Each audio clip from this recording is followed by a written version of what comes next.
This podcast is sponsored by nobody. Hey dudes, welcome to Splat from the Past, the only 80s themed horror sci-fi show where things can get totally radical. Now today we are going to be doing a tribute to a legendary old Hollywood movie star, and I'm talking about Robert Preston.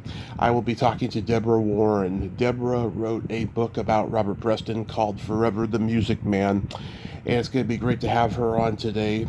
Robert Preston had an amazing life and career, and he's did so many great movies. I mean, God, where do you begin? Beau Jest with Gary Cooper, This Gun's for Hire with Alan Ladd, The Last Frontier with Victor Mature. He was the Music Man, which he won a Tony for on Broadway. Junior Bonner, Semi-Tough. Mame with Lucille Ball, and of course, a lot of you latchkey kids out there know The Last Starfighter, which celebrates its 40th anniversary, and I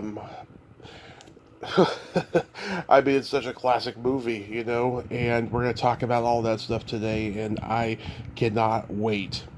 Debra is a clinical, social worker, and she's worked in the healthcare system, and I'm going to ask her about that as well. Also, rest in peace, Richard Lewis. He passed away yesterday, one of the greats of 80s comedy. I saw him back in 2015 at Cobb's in San Francisco, and he was very subdued on stage, but yet he was still so witty. I mean, he wasn't the Richard Lewis we all knew and loved from the 80s, just being so. I mean, he was still neurotic, but he wasn't, talking with his hands like he used to on stage back in the day. And he had this great joke that just still kills me every time I hear it. So cheesy, but so great. He said, if Abraham Lincoln was still alive, he'd like to ask him what his favorite Beatles album was. And Lincoln would probably say, Revolver always worked for me. And I remember too, he had this other one where there was pictures on the wall at Cobb's of George Carlin, Richard Pryor, and Lenny Bruce, and he's like, those three guys over there, I knew them all. Or no, he didn't know. I don't think he knew Lenny, but he's like, those three guys over there, they were legends. Some of the best comedians in the world. They were also drug addicts. That didn't help much. Rest in peace, Richard Lewis. So yeah, here is my interview with Debra Warren. Hey Debra, welcome to the show. How are you today? Hey Tommy, I'm great. Happy Leap Day today to you. Yes, absolutely. Happy leap year. We'll experience that for another 4 years. It's kind of an odd thing, but interesting. I know, it's very strange, but this is such a great honor. Thank you so much for taking the time today. Oh, I'm just happy to be speaking with you about the late, great Robert Preston. Yeah, so let's start with your background. You are a clinical social worker, and you've worked in the healthcare, correct? I have. I did a lot of work with the court system and kind of a forensic investigative capacity for many years where I would do custody evaluations and evaluations of people who were either sentencing or something similar in the court system. So I kind of cut my teeth with researching, not only interviewing, various people to come to a conclusion, but doing a lot of background investigation and research so that I could know which questions to ask and then also arrive at a determination too. Awesome. Was that something you always wanted to do? I was always interested. I've always been interested in human motivation and what makes people tick. And so, there were a wide variety of fields to go into, but I had done a few internships, practicums in the social work area, and so it's the profession I decided to pursue. Nice. Are you born and raised in Illinois? Yes. Right now I'm living in a suburb just about 28 miles north of Chicago, but yes, I've always lived in the Chicagoland area. Yeah, my dad's side of the family originated there and came to California probably around 1954, I believe. And so, yeah, it's one of those places I've always wanted to go, but haven't had a chance yet. you know. Yes, Chicago itself is a beautiful city. I mean, so are the surrounding suburbs, but very among major cities in the United States. Wonderful skyline, and the city has quite improved since, say, your family moved in the 50s. The former Mayor Daley made a lot of improvements to the city, and it's just beautiful. Yeah. So you've written 4 books besides Forever the Music Man. What made you want to get into writing? I've always enjoyed writing, and again, it comes out kind of dovetails with what I did for the court system. Like I say, I've always enjoyed researching, writing, history. I've always been fascinated with people, and so there were various projects that I was asked to do. More historical type projects, but I really enjoyed doing all the research and gathering all the information, and then finally putting information to paper. And it's a laborious, it's a long process for any of these undertakings, but in the end, it's well worth it to know that you've actually produced something that is either of historical significance or informational significance to people who might want to read the book and find out more about the subject. Yeah. So what made you want to write about Robert Preston? I've always been a fan of his work.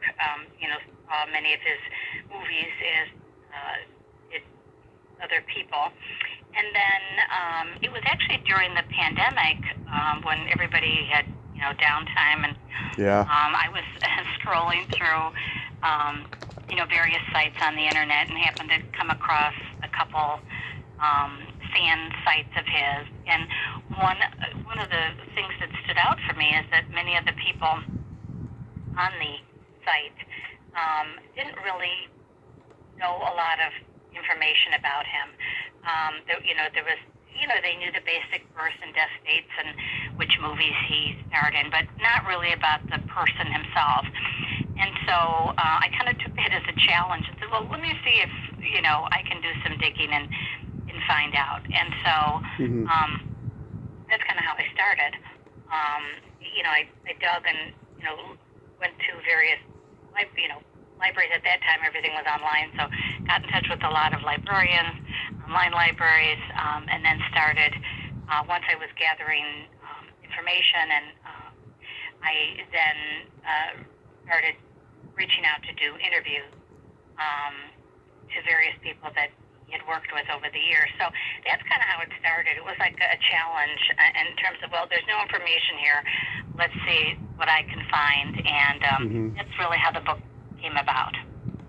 Yeah, did you grow up a fan of old Hollywood in general, of movies and stuff? Yes, I watch the movie channel all the time and all these film noir movies, and it's not that I don't like current movies. I think many of them are quite good, but I think especially like the golden age of Hollywood, and even films of the early late 50s, early 60s. There was just a different directors, different, and especially the musicals of, say, the 30s, 40s, 50s. They don't make things like that anymore. I mean, there's a few, like the La La Land and, Moulin Rouge or whatever today, but, in those days there were huge, big budget films, and they were supported by audiences. I mean, people went to the movies, spent money. They would go to the movies every week, and so the studios were able to produce these wonderful, whether they were, films, like, say, even epics like a Cleopatra, or musicals, like a West Side Story or a, Guys and Dolls or, whatever. They were able to make all these wonderful films, and you don't see that as much today. Like I said, I'm not knocking current films, but I do enjoy watching the older films, and it's wonderful that we have the Turner Movie Classics or this channel on TV where they're accessible to us, and we can watch all of the actors who are no longer with us, and all these wonderful movies that are kind of enshrined in movie history. So yes, I love all that stuff. Yeah, same here. I mean, I'm old enough to remember when Cinemax played black and white movies, and the American Movie Classics channel was still American Movie Classics channel. Now they're showing more modern stuff, and all we have left is Turner Classic movies. It's sad.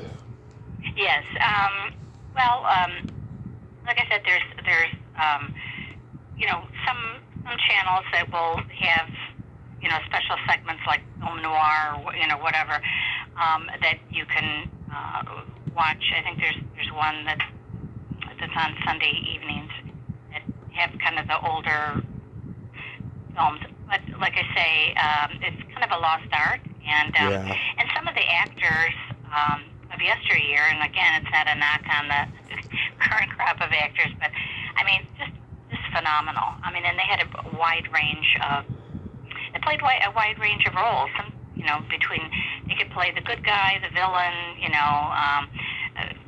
just a little bit of everything. And I think that's lost a lot today. So thank goodness all those movies are archived and we still are able to enjoy them. I agree. Yes. So how long did it take to write the book? It took about almost 2 years. I would say like a year and 7 months.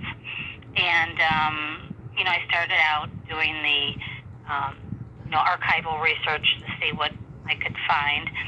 And then, like I said, branched out to the various actors and actresses or people that he had worked with over his long Broadway and TV and film career. So it was kind of a painstaking process, and then it came to once you got all the information, you had to assemble it in sequential chronological order in terms of from the birth to the death. So not only gathering the information took time, but then of course weaving it together into a story that could tell his life from the time he was born to the past.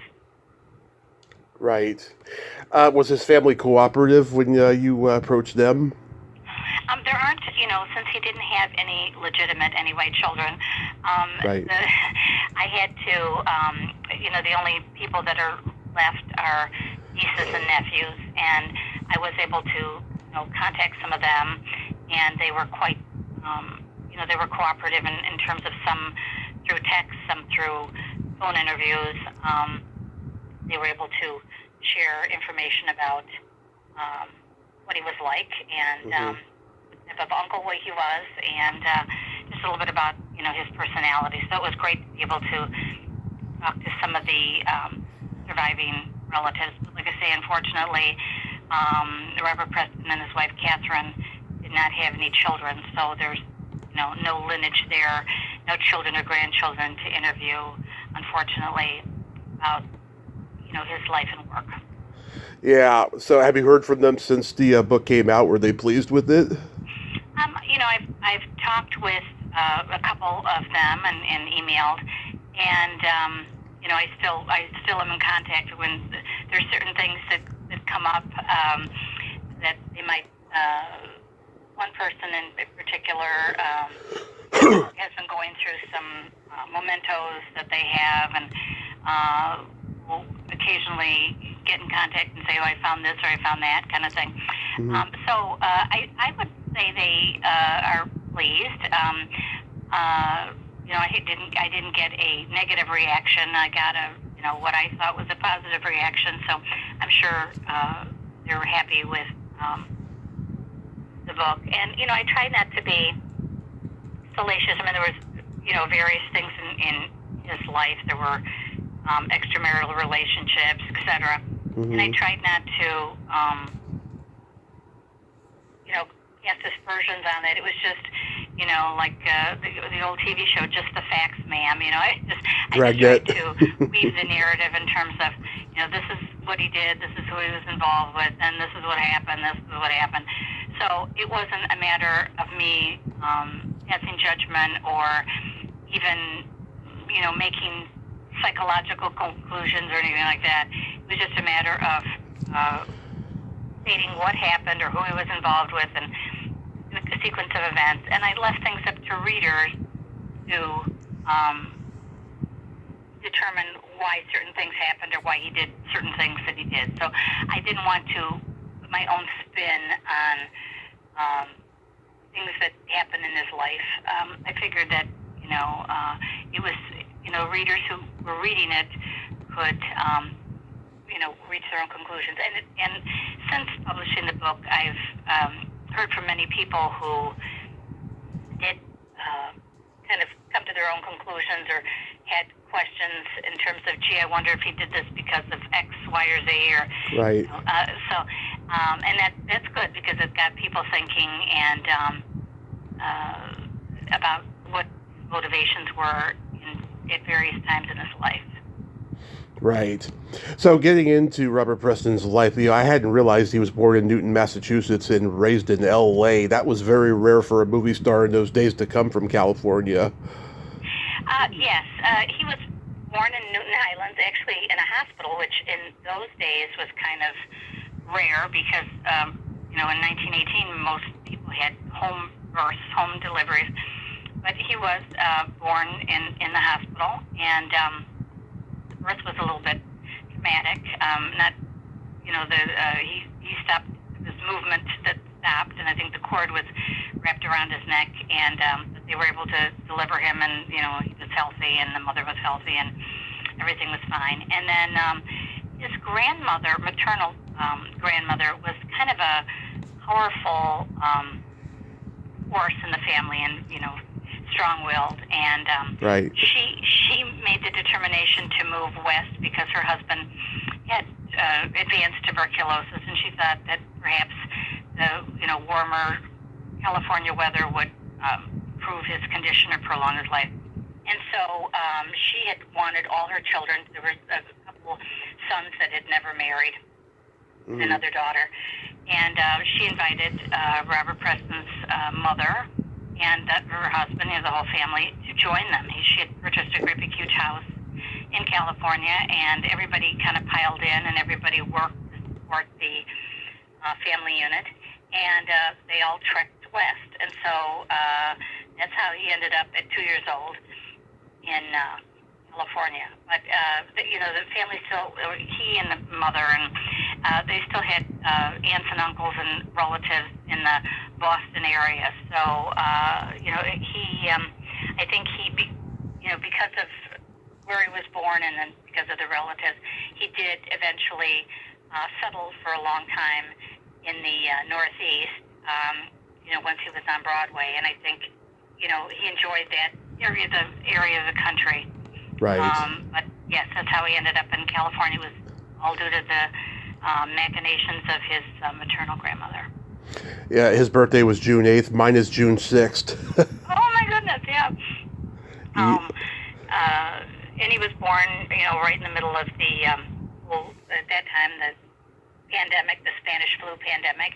Mm-hmm. And so yes, he was a transplant, and but adapted, well in California, and of course attended grade school and high school, everything. Yeah. I also didn't realize that he was such a prodigy of playing instruments. Like, how many did he play, and did he want to be a musician? His mother worked at a music store, and she ran one of the major music stores there in California, Los Angeles area, and she was always getting new works in, and as well as older, works as well. And so she would, of course, bring home copies of, records or albums or whatever and play them. And so I think, that probably helped encourage a love of music. But, he started with the piano, and the parents spent, I think it was like $75 at that time to get an old piano for him to play on, and then he played the saxophone and the horn and the harmonica, all these different things. And his mother had said something about, he didn't play anything particularly well, but he played, he could get music out of anything, so to speak. So he did play various instruments, did like music, and I think a lot of that was fostered by what his mother was doing with her job. So, and then also what she used to bring home as well, which I think kind of fostered the dramatic side and the acting side, is she would bring home, at that time they would have records of dramatic performances like Shakespeare plays or things of that nature, and they would, you could put the record on the turntable and listen to a whole production of whatever it was, King Lear or whatever. Right. And so he was fascinated by that, and he would spend time listening to all the elocution on the records, and I think he developed a flair for the dramatic. Also listening to all of those performances on records. So that again was, influenced by Mom. She'd bring home all these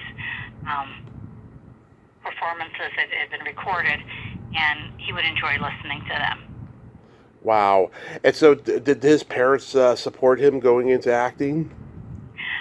Yes, his mother, in fact, I think, kind of facilitated him getting into acting. There's kind of two different versions of how he ended up getting his big break in Hollywood, and it doesn't mean that they're mutually exclusive, but Mom worked, again, in the record store, and she, all the big name actors would come in, and the producers and directors, and she would frequently call if she knew they liked a certain genre of music and she got in a new album. She would call them up at their home and say, "Hey, I just got the newest album of so and so. It's in the store. If you'd like to have your assistant come and get it, it's here," or whatever.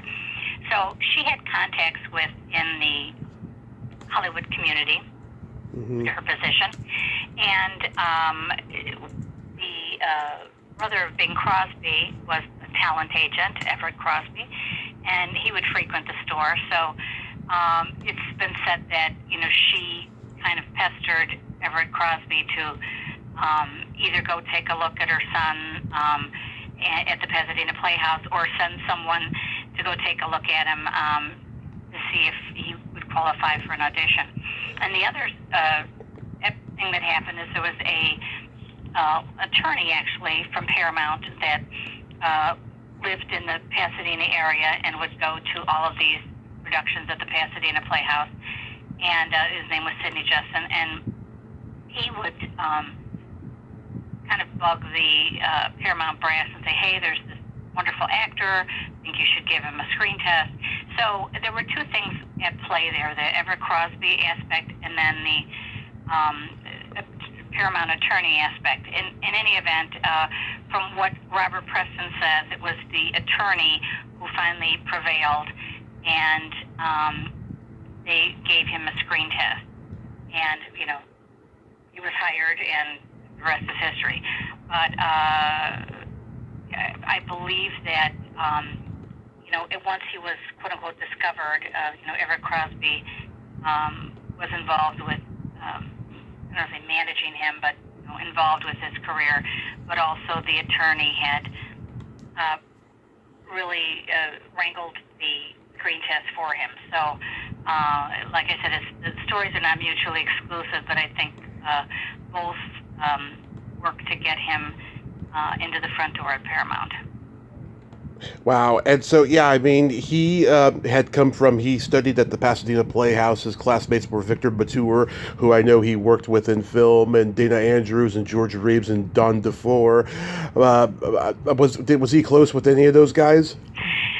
Yes, Dana Andrews, they were close friends, but they got involved later when, sometimes acting gigs were kind of far and few between, and just to hone their skills. They formed a group called 18 Actors, and there were various actors who not only performed in film, but on Broadway. And they formed their own production company in the Pasadena area, and they would put on plays on the weekends. And so it was actors and their wives everybody was an actor or actress. They would get together and put on these productions, and they really didn't do it for money. I mean, it was usually what they made kind of went right back into the production, for props and for rent and for whatever. But they enjoyed that. And Dana Andrews and his wife were two of the people that were involved in this 18 actors group, and Victor Jory as well. He was fairly close with him. I think he's best known as the overseer in Gone with the Wind. But he was a stage actor as well, and so they, he and his wife were involved in this 18 actors group as well. So, there were so many talented people that came out of the Pasadena Playhouse. It was sort of a incubator for Hollywood, because they wanted, trained actors who could, knew their marks, knew their cues, knew the importance of memorizing lines, etc. And so a lot of the young actors, Hollywood poached a lot of the young actors from the Pasadena Playhouse, who went on then to have motion picture careers. Yeah, I mean, so he's at Paramount and he's at RKO in those days, but he's mostly being cast in B movies. Was he happy with that? No. In fact, I mentioned in the book that and sometimes it's not palpable or you can't see it on screen, but from everybody I talked to, he had such vast charisma in person that he was,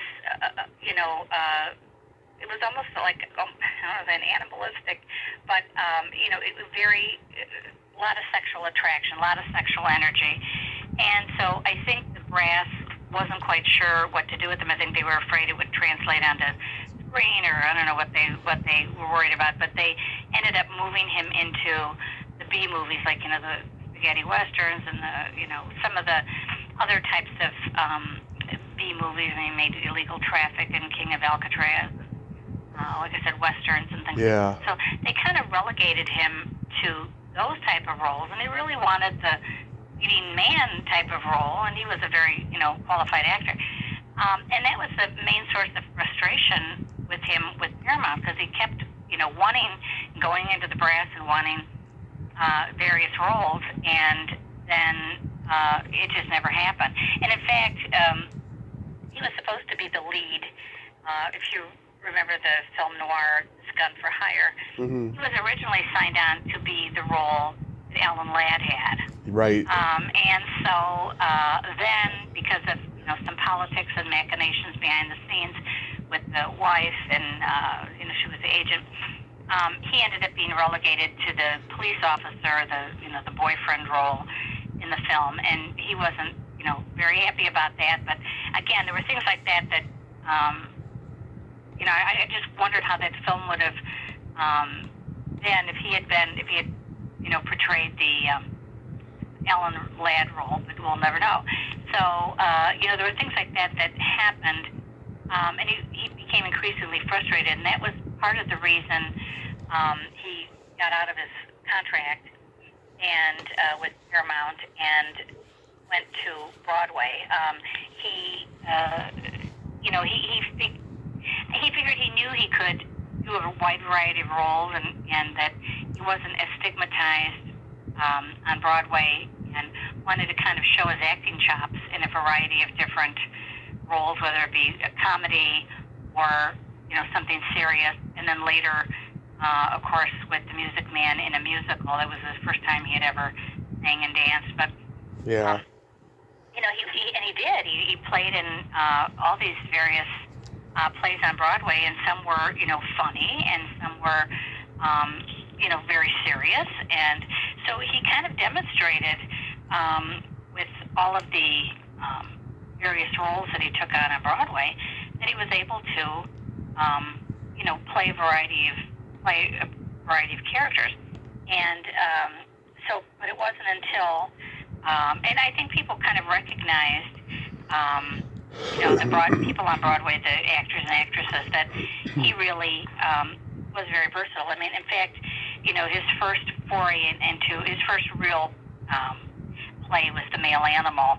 I mean, he did 20th Century. He filled in for Jose Ferrer in 20th Century, but the first real role he had was The Male Animal, and it was kind of a comedy. It was a kind of a comedic plot, and so he did very well with that. And then there were certain other plays that he did that were very, very serious, like The Hidden River, and talked about, it was like a lot of Nazi intrigue and that kind of thing in there about trying to find the killer of a family member.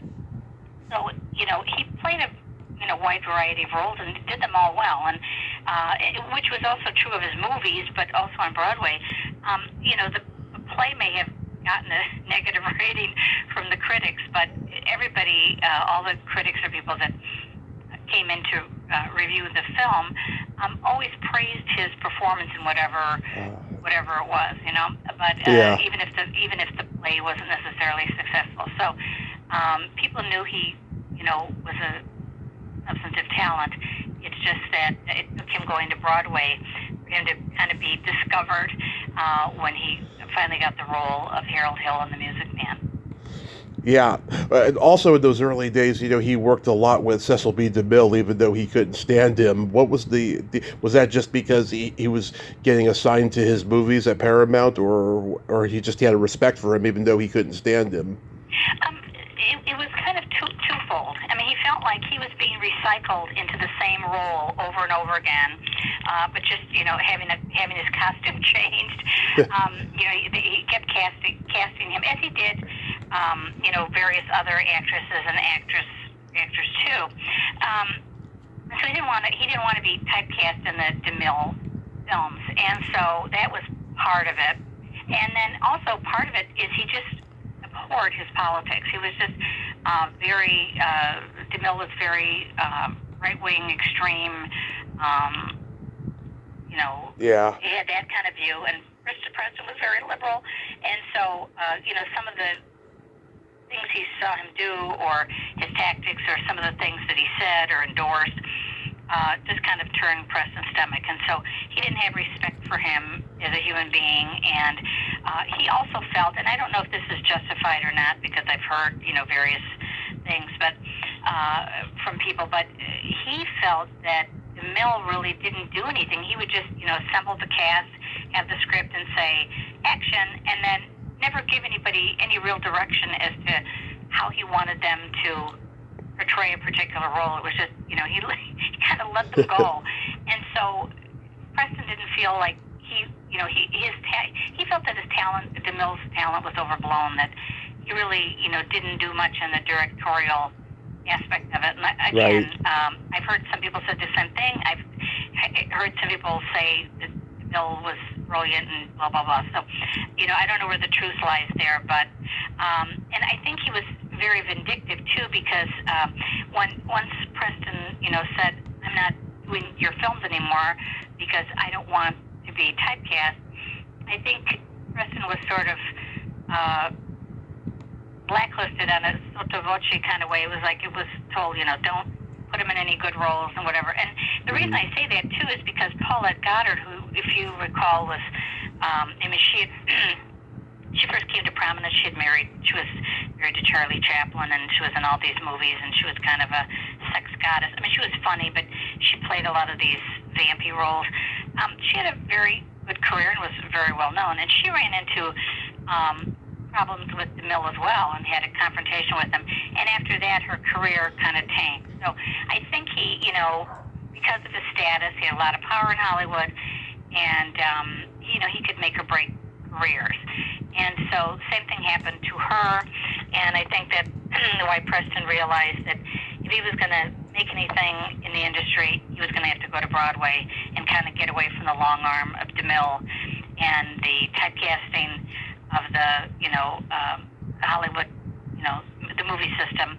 And he was right. I mean, he got out of there, and he was able to spread his wings in a variety of roles, and like I said, he got success.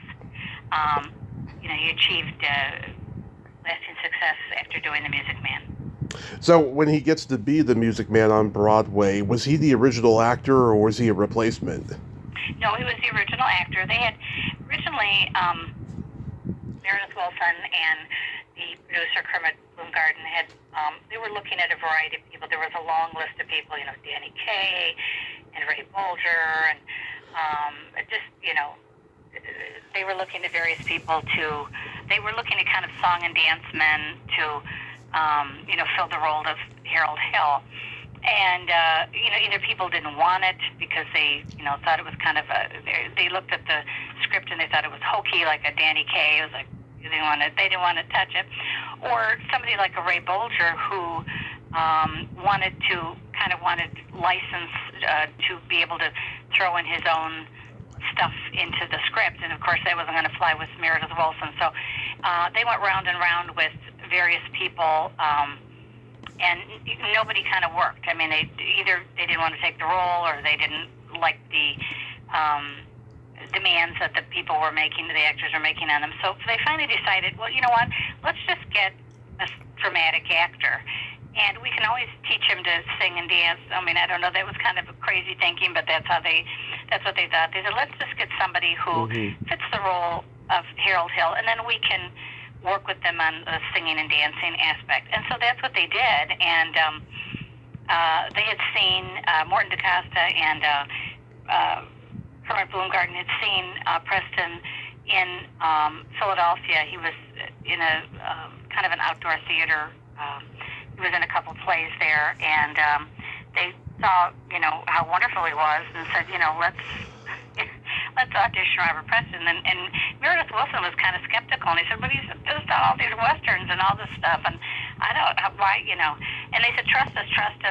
We've seen him perform other things, and we're going to have him audition for us, and if we're impressed, then we'll have him audition for you. And that's what happened. And they did an audition with him in New York, and they were bowled over by, he chose, in fact, the You Got Trouble song. And he chose to do that for his audition, and they were completely blown away. And so then they hopped on a plane to California, and he reprised the audition for Meredith Willson. And the minute he completed the You Got Trouble song, that was it. Meredith said, he is Harold Hill. That's my Harold Hill. And so that's how he ended up in the original production of The Music Man that opened in December 1957. Yeah, he was born to play this character. Like, in the theatrical tradition of fast-talking conmen like McMurphy and One Flew Over the Cuckoo's Nest, or even Cool Hand Luke, that guy Harold Hill is up there in good company, and Robert runs away with it. And I read that Frank Sinatra wanted to be Harold Hill. Did he hold resentment toward Robert for getting the role instead? I don't know. There was... I think the two of them kind of, I don't want to say we're at odds, but I think there was kind of a little bit of a tension between them. I don't know how much you know about the history, but Robert Preston he and his wife had separated when he went to Broadway. She wasn't on board with the idea of him leaving Hollywood. She wanted him to continue to see if he could make it in the movies. And so they separated briefly for about a year and a half or so. And when they were separated and he was on Broadway, he became involved with the songstress Peggy Lee. And Peggy Lee had been a good friend and a friend with benefits, so to speak, of Mr. Sinatra. And they were good friends. They spoke on the phone regularly and, saw each other, etc. And I know she was extremely frustrated that Mr. Preston wouldn't leave his wife and marry her. And so that was a point of heartache for her. Right. And she was, one can only speculate, did she cry on Frank Sinatra's shoulder? He was very protective of Peggy Lee. Like I said, they were involved on and off, like on a friends with benefits relationship for many years. But Love they were it. also very good friends. And so she was extremely frustrated, and like I said, crying his shoulder. There was an incident where he was beaten up in, I think it was January of 1952, in an unprovoked attack in New York. And so people have often wondered, well, who was behind that attack? And I don't have any answers, but, one can only speculate. And then, of course, Frank Sinatra wanted to be Harold Hill. And, of course, Jack Warner was looking at other people as well, Cary Grant and other people to do the film role. Bing Crosby also wanted to play Harold Hill on screen, too. And so who knows? I mean, I know they knew each other, and they weren't friends per se. And some of the remarks that Preston made later in his life about Frank Sinatra were he was interviewed, and they had asked him about the possibility of Sinatra, playing Harold Hill, and he made some offhanded remark about, Sinatra being from Hoboken, and he didn't think that would fly, that kind of thing. So, I mean, it's not that they disliked, it's not that Preston disliked Sinatra. He knew him. They, were both in Hollywood. They were both in movies, but I don't think he particularly, it wasn't somebody that he wanted as a close friend, etc. So, it's hard to say there what he really thought, but I don't think he thought Sinatra would have been a good Harold Hill. Okay. Yeah. Was he pleased with the movie at the end of the day? He was. He really enjoyed the Broadway production with Barbara Cook, and I think he had hoped that he could reprise the role in film with Barbara Cook, but it was not to be, because Jack Warner had to concede to Meredith Willson and cast Robert Preston in the movie version. He then selected Shirley Jones, who had just received an Academy Award the year before for Elmer Gantry. But he liked Shirley. He loved her singing. They got along well. And so I think, he was very, very pleased. And I think what helped, too, is that Anna White was the choreographer not only for the Broadway production, the film, and Morton DaCosta was the director for the Broadway production and the film. So it was sort of seamless. He sort of, DaCosta sort of brought the play to the screen. And so I think Preston was very comfortable with that. Somebody didn't, remake the wheel. It was, the same context was brought over from the stage to screen. And so I think that's what made the movie very successful. Not only Preston's performance, Shirley Jones' performance, but I think the fact that there was continuity with the dancing and with the direction. And it meant many of the cast from Broadway also came over to reprise their role on film. So I think for those reasons, he was very, very impressed. But he knew after doing the film, which came out in 1962, he didn't want to play Harold Hill ever again. And it wasn't because he didn't like, he didn't like the character of Harold Hill, but he realized Harold Hill was a relatively young man. He was not 50, 60, 70 years old. And he had been asked repeated times to reprise the role on Broadway or on TV, whatever, and refused because he said, I'm too old to play Harold Hill. Harold has to be a young, vibrant, con man type person and be able to pull that off. And, as the years went by, he realized that, he just wasn't going to do that. And plus, I think the fact that his role had been memorialized on film, he didn't want to compete against himself, either in a theater setting or on television or whatever. He just let that stand for time memoriam. That was memorialized on film, and that was the way it was going to be. I can't believe he didn't get an Oscar nomination for The Music Man, only a Golden Globe. That's one way of saying he was robbed big time, He was, but that particular year, there's been books written on that Oscar year, and there were so many films that came out. I believe it was like, To Kill a Mockingbird, Days of Wine and Roses, on and on. There was just so many blockbusters that came out that year, and yes, he did not get. At least he should have gotten a nomination.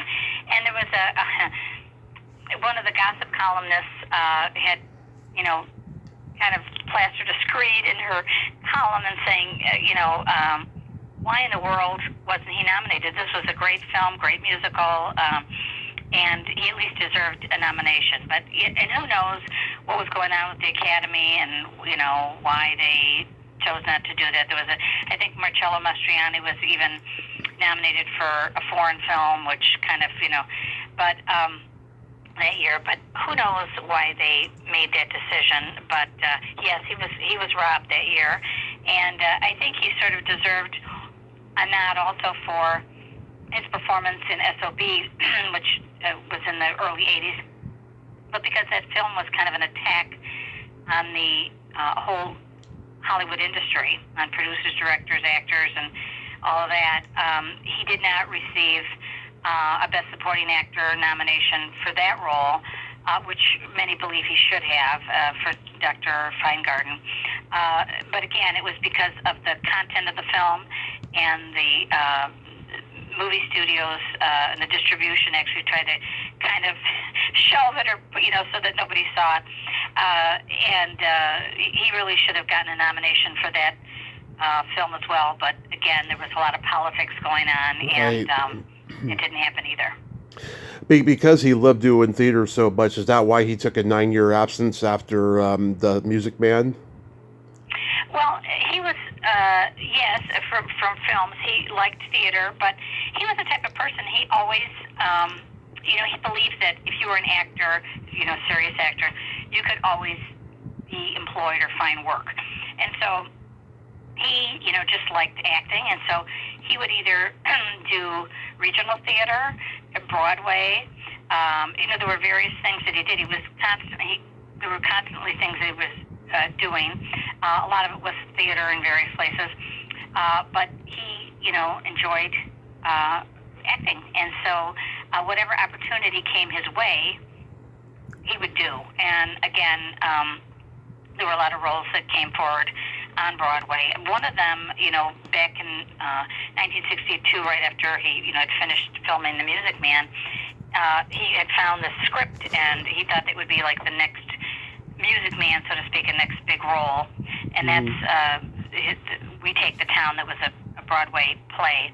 And people who saw the productions in Philadelphia said he was just marvelous in it. But there were so many things that went wrong in terms of, the director and various issues with the actors. And then, when it had its previews on the road, they didn't quite trim or put in or take out new scenes or whatever. And for various reasons, that ended up closing on the road in Philadelphia. And he was disappointed about that his entire life, because he thought that would be another Music Man type vehicle that would not only be a success on Broadway, but then might also translate into a film version. But sadly, that never happened. But when he comes back big, working with Sam Peckinpah, Steve McQueen, and Junior Bonner. I can imagine, though, he probably had a relationship with Peckinpah the same way he did with DeMille. He probably didn't like him, but he respected his talent. He did. And, he one of the reasons he took the role is because he was intrigued by working with Sam Peckinpah. But, yes, there were, I don't want to say conflicts, not between Preston and him, but there was some behavior that was going on, offset that kind of, I think, took him and Ida Lupino as well aback. And one episode I describe in the book is that they were, Ida Lupino and Robert Preston were kind of old school actors who believed it was important to properly thank, like hair, makeup, all the behind the scenes people who kind of made their performances look good. And they threw a small party for them were a local restaurant or venue, and of course they just invited the people as a thank you. They just invited the hair, makeup, and whatever people. And Sam Peckinpah brings this.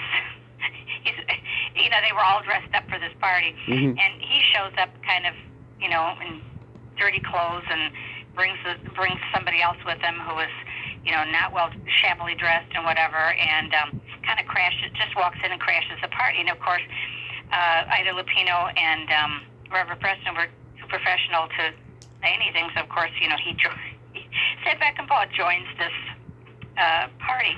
But there were things like that happened that he.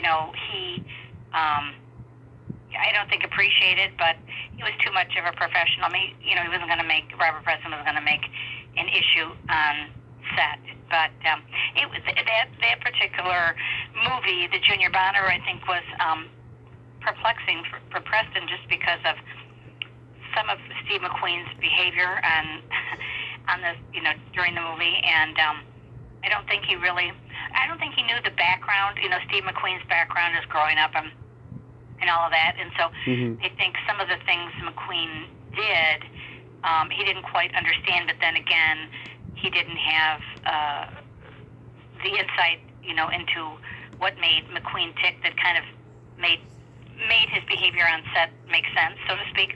But Preston didn't have that, and I think was kind of scratching his head during the filming, just because he'd see certain things that would happen with McQueen and couldn't wrap his head around it. Did he get along with Lucille Ball on MAME? He did, but there were, that set was fraught with all kinds of issues, and the community at large, the Hollywood and the Broadway community, kind of was upset because Angela Lansbury, of course, had played MAME for a long time on Broadway, and she was associated with MAME, and people felt that if the MAME went to film, that Angela Lansbury should have been, reprising the role of MAME, much like Preston did with Harold Hill. But since Lucille Ball had purchased the rights to produce it, of course she decided she wanted to star in it, and she was quite a bit older than Angela Lansbury, and didn't have the singing voice and the whatever, and the role of Mame Dennis was supposed to be a little bit younger than I think Lucy was like 61 at the time that she played in the movie, and I think Mame was supposed to be like in her 40s or something. But and then also B. Arthur had been on the cast on Broadway, and she reprised her role, of course, in the film. And there were some reports of tension on the set between B. Arthur and Lucille Ball. Of course, they both denied that. And then there was an episode. There was a strange episode with Robert Preston. Lucille Ball was being interviewed by someone from a Chicago newspaper, and she, and I don't know if she was trying to be funny or whatever, but Robert Preston was sitting in on the interview, and she was making, various remarks about him, sort of like acting like he wasn't there, and saying, "Oh, this isn't his real hair," just different things. Yeah. And this is a wig, and whatever. And so that was the reporter thought, that was really kind of odd, but Preston kept his mouth shut because he was, like I said, a consummate professional. He didn't want to rock the boat. He wanted to get the film done and do his best job as he could. And then the other thing is, before they started filming, Lucille Ball, even though Robert Preston was far taller than Lucille Ball, she insisted that he wear lifts because I guess in his shoes or boots, she wanted him to be even taller than he was, and he was a little bit taken aback by that. But there again, he realized she was the boss, and he did what she asked, so he wasn't necessarily happy with it. But even after the film was completed, there were a couple instances where Lucille Ball and her husband and Robert Preston, his wife, had gone out to lunch or gone out to dinner or whatever. So they did maintain a cordial relationship, following the filming of MAME. But that set was quite tense, like I said, between B. Arthur and Lucille Ball, and then Madeline Kahn being fired, and there were just different various things that happened on that film, miscasting on top of it, that didn't bode well for the film reception by the public. But again, Preston did a magnificent job as Beauregard Burnside, and people praised his role in the film, but not necessarily the film itself. Yeah, I love it when he was in Semi-Tough. There's that scene where him and Burt Reynolds are doing the Zen crawling. It's so funny, and I crack up at Burt swearing in that scene. Yes. I mean, that's hysterical, where he's crawling around on the floor with all that New Age stuff. I mean, the film was kind of a itself. I mean, aside from football culture, but it was kind of a tongue-in-cheek reaction to all of those. At that time the movie was made, there were all of these, Est and all of these various New Age philosophies that were popular in the United States. So, the movie was sort of a tongue-in-cheek jibe at some of those philosophies that were out there and were popular.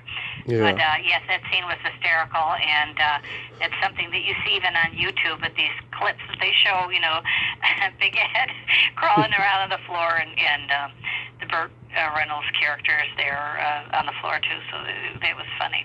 But there again, it was comedic. I mean, he was able to do, something very serious or something really crazy like, Big Ed, or even the Dr. Feingarten in SOB. I mean, he was able to do a little bit of everything and pull it off. Right, and I've interviewed Blake Edwards' daughter Jennifer a few times, and he worked on her dad's movies SOB and Victor Victoria, which he got another Oscar nomination for. Was he close to Blake? I think I don't know if they were close per se, but I think he really admired the way he directed and the way he produced movies, and I think Blake Edwards was kind of somebody who liked people to ad-lib or kind of go with the flow, and he would just keep the camera rolling, to see what he would catch. And that was something that was kind of new to Robert Preston, because he was the type of person with a photographic memory who could just, memorize the script and, know where his marks were and know what to do, and he would perform on cue. Well, Blake Edwards would just say, go in there and, do whatever, riff, do whatever. And so that was something that he wasn't used to. But again, especially in Victor Victoria, there was a lot of that had happened. He kind of went with it. I mean, the whole closing scene was kind of improv. And the one scene where Julie Andrews and him are singing You and Me, that was all improvised. That he, Blake Edwards didn't want them to practice or didn't want them to, do any advanced planning, and just go out there and see what happens. And he wanted it to be natural. And so that's something, like I said, that Preston wasn't used to. But, when I interviewed Leslie Ann Warren, she said, she was very comfortable doing a lot of improvisation. And surprisingly, Robert Preston was too. He just lapped it up and did it well. There were other people like Julie Andrews and other people who weren't too comfortable with improvising, but he went with it, and he did a fantastic job when he was in those scenes.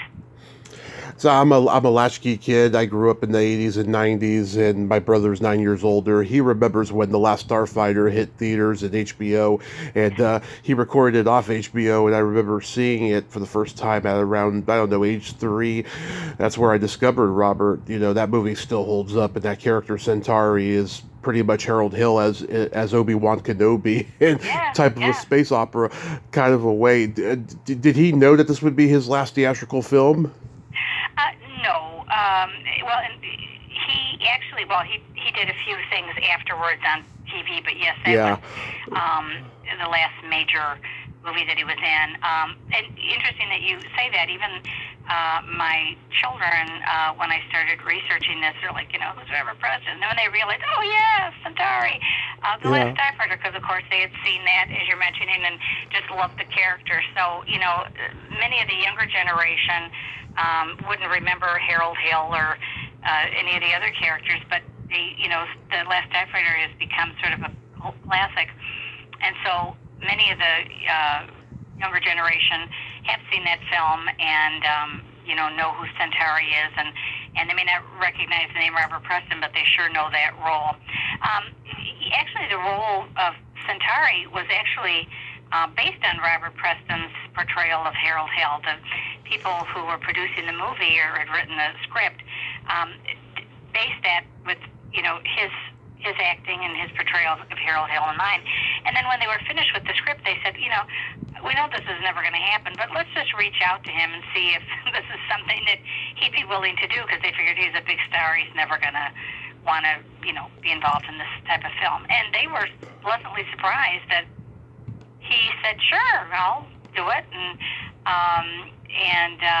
Again, he's the role of Centauri is an intergalactic con man, and he's like a brother under the skin of Harold Hill, and so it actually was a great boon to the movie that he was able to do the role. That it was really written for him, and he actually was able to do it. So that I think that made the film extra special.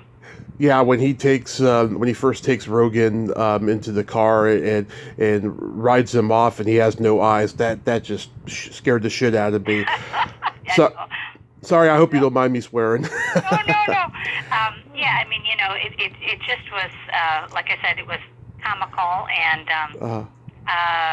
it was great. So yeah, and I know they've I don't know if it'll ever happen, but I know there were even talks up to several years ago about making a reboot of the movie, but I don't know how that would work. I mean, if they would get somebody else to play Centauri, I don't know how they would. It's almost like there's been various reprisals of The Music Man on film and on Broadway, and none of them have reached. I mean, The Music Man won all these Tony Awards, for Robert Preston, for Barbara Cook, for this musical. They beat out West Side Story. It was just a blockbuster. It was an iconic performance, and there's been various reprisals over the years, and not to say they've been bad. I think they were all good in their own right. Right. But they didn't stick, and they weren't memorable because they weren't Robert Preston. I mean, he kind of, and I think part of that reason too is that the role is memorialized on film. I mean, I've run into some people who said, oh yeah, I was 5 or 10 or whatever, and I saw it on Broadway in 1957. But there's not too many of those people around anymore. Right. But everybody has seen the film. I mean, they show it every year, like on 4th of July, and it's on Turner Classics, and it's on these various stations.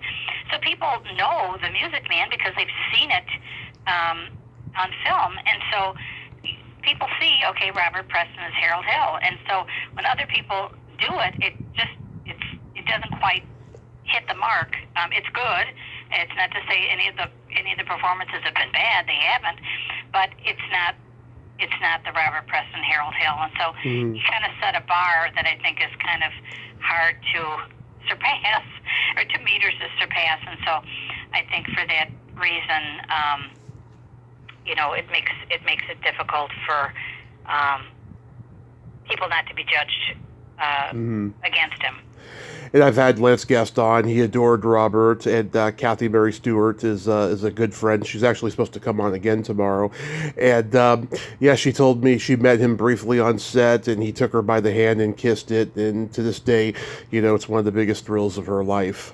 Mm-hmm. Yes, they did not actually, what I understand, work together. They didn't work together no scenes at the same together. time on the same scenes. But I think they were called back for some redos, and that's when she encountered him. I mean, he knew who she was. She obviously knew who he was, but they had an encounter. And like you said, I think he was very gracious, and she was impressed. And so that was a really nice that they were able to meet. And Yeah. So when he passed, was it expected? No, he was actually he made a film which it was actually released in 1986. It was a TV movie called Outrage, and if you take a look at that, I think it's even on YouTube. I think I don't know if it's pirated or not, but I've seen it on YouTube. He looks a little bit haggard, or he looks a little bit like you're wondering, is he a little bit sick or whatever? But it was around that time when the movie wrapped up, when the movie was, cut and finally shown on the air in 1986, that he knew he had cancer. So, no one knows how long he had the cancer. My guess is probably while he was filming that last TV movie, Outrage, he probably had the cancer and wasn't aware. Then he began, of course, treatment, and he had surgery and things of that nature following the release of that movie. And, of course, that was his last, that Outrage movie. And he starred with Linda Pearl and Beau Bridges, among other people, Mel Ferrer. And before that, he did a movie with Mary Tyler Moore called Finnegan Begin Again. Yes, that was like in 1984, 85. HBO movie. Yes. Yeah. So are you going to write another book? I may. There's just been so many things I've been involved with now.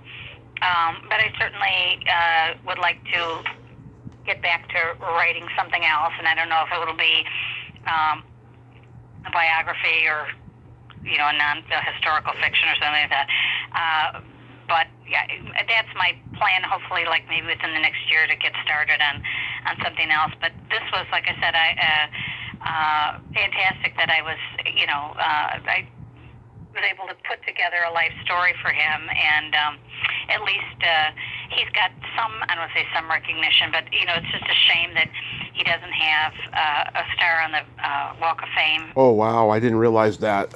Yes, and I was sort of, I thought, especially, there was I don't want to say a lot of adoration, but after he did Victor Victoria, and his portrayal of a gay man in, it's just an average Joe person who happens to be gay. I mean, he was very important for him to be able to portray Toddy the way he wanted to. I mean, originally it was sort of, the character was sort of supposed to be cast as like a limperous type of caricature gay person, and Preston said, nope, I'm not doing it that way.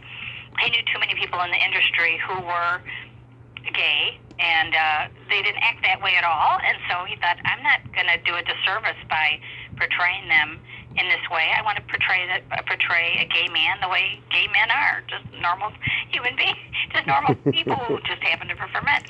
So I was kind of surprised that even after he passed, that there weren't groups of people or supporters that were able to lobby to get a star on the Walk of Fame for him. I understand it's expensive. I think it's, if you're accepted, if the committee accepts the application, I think there's like $50,000 that you have to come up with to pay for the upkeep of the star, etc. But I was just surprised that there wasn't a group or people that had kind of lobbied to do that or fundraise to do that, but that just never happened. And you see so many people today, some of these people you're thinking, really, they have a they have a star on the Walk of Fame, and there are multiple ones, but he has none. So that's kind of a shame, because he not only was, starred in films and Broadway, television, radio, and it's just a shame that he's been overlooked, but what are you going to do? I know. What are you going to do? Well, Debra, I thank you so much for coming on today, and I'm glad you wrote that book about Roberts, and I hope it continues doing well for you, and I hope you have a great rest of your day and be safe out there. Yes, and it's been, Tommy, it's been a pleasure talking with you about Robert Preston, and stay well and enjoy your leap day. Thank you so much. You enjoy your leap day as well. Okay, thanks so much. Nice talking to you. You too. Bye-bye. Bye-bye. Well, there you have it. Debra Warren. Ain't she a sweetheart? Wow. That was a very enlightening conversation about Robert Preston. He was a man of many layers that I didn't even know about. So that was a great conversation today. Well, until next time, this is Tommy Throwback Kovac saying there's no shame in living in the past because the present sucks. Later, dudes.